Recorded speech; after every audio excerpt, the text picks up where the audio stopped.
السلام عليكم ورحمة الله. طبتم وطابت أوقاتكم بكل خير متابعي الكرام، أهلا وسهلا ومرحبا بكم معنا في هذه النشرة الجوية الخاصة والحصرية على بلادنا المغرب. كما وردنا في آخر تحديث للنموذج الأوروبي، فما زالت الأجواء مستقرة لحدود هذه الساعة مع بعض الكتل الضبابية خلال الفترة الصباحية. الأقاليم الساحلية تكون أجواء غائمة على الدار البيضاء والرباط وكذلك المناطق الساحلية بإذن الله.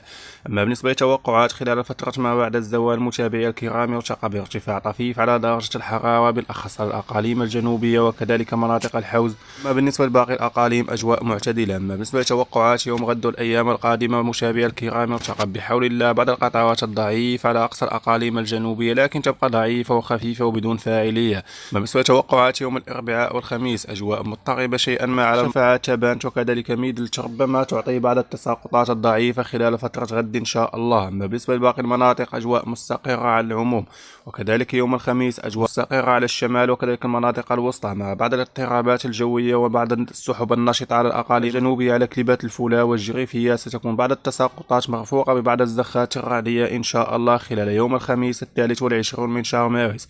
بالنسبة للتوقعات البعيدة المدى متابعي الكرام، يرتقى بحول الله أجواء مستقرة على العموم كما أخبرناكم في النشرات السابقة. قرب هذا المرتفع الآزوري وكذلك المرتفع الإفريقي اللذان يحيطان بالبلاد الذي تبلغ قوته 1023 وكذلك 1024 هكتوباسكال، مما سيسبب الاستقرار خلال هذا الأسبوع إن شاء الله.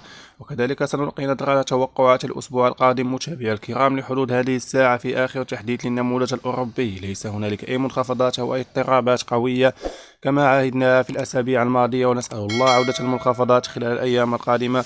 وبهذا متابعي الكرام نشكركم على حسن المتابعة وإلى اللقاء.